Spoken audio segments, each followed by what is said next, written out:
বিসমিল্লাহির রহমানির রহিম। আসসালামু আলাইকুম। আজকে হচ্ছে খাসির মাংস দিয়ে ভাত খাবো।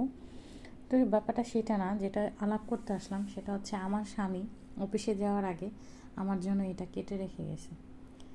মানে কি বলবো, বাড়ি গাড়ি, টাকা পয়সা, অনেকে হয়তো বা অনেক কিছু চায়। আমি শুধুমাত্র একটা ভালোবাসার স্বামী চেয়েছিলাম, জীবনে পাইছি আলহামদুলিল্লাহ। জাস্ট ও বলছে লবণটা করে মেখে, এখন আমি মাখি নাই লবণ দিয়ে, এইভাবেই জাস্ট কেটে রেখে গেছে, লবণ দিয়ে মেখে খেয়ে ফেলো। আলহামদুলিল্লাহ জীবনের সব কিছুর জন্য, সত্যি আলহামদুলিল্লাহ। মানে এর থেকে বড় পাওয়া আমার কাছে আসলে কিছু নাই। আমি এই ছোট ছোট খুশিতে, ছোট ছোট আমাকে এরকম আনন্দ দেওয়াতেই আমি খুশি। আলহামদুলিল্লাহ, আল্লাহর দরবারে লাখ লাখ কোটি কোটি শুক্রিয়া।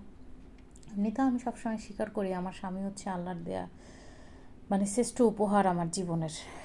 আল্লাহ তাকে ভালো রাখুক, আমরা দুইজন যেন আজীবন শান্তিতে থাকতে পারি।